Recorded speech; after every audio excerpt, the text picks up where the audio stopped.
Buongiorno e ben ritrovati con l'informazione flash di New Sicilia. Vediamo insieme i titoli più rilevanti.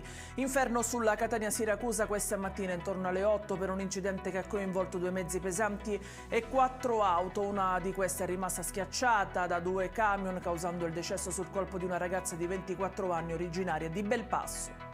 A Portopalo di Capopassero nel Siracusano sono sbarcati nella notte 40 migranti. L'allarme è stato lanciato da un cittadino permettendo un rapido intervento e l'immediata attivazione delle forze dell'ordine, disposto il trasferimento ad Augusta. L'Unione delle Camere Penali interviene in difesa della magistratura italiana a seguito dello scontro con il governo, alla base la recente sentenza della Cassazione che ha condannato l'esecutivo a risarcire i migranti della nave Diciotti. Sul caso era intervenuta nei giorni scorsi anche la premier Giorgia Meloni, che parlava di una decisione frustrante. Resta in bilico la questione della fusione tra Sidra e Catania Rete e Gas. È stata al centro di una videoconferenza tenutasi questa mattina.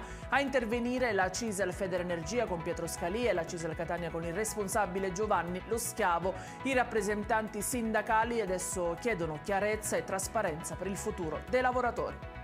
Rivoluzione e innovazione all'Ismet di Palermo, dove per la prima volta al sud Italia è stato eseguito un intervento di cardiochirurgia con il sistema Da Vinci. L'utilizzo della robotica è l'approccio del futuro, ha spiegato il professor Francesco Musumeci. Ed è tutto per questa edizione. Vi ricordo che i dettagli su queste notizie e molte altre li trovate sul nostro sito www.newsicilia.it. Grazie per averci seguito. Appuntamento stasera alle 19:30 con nuovi aggiornamenti. Arrivederci.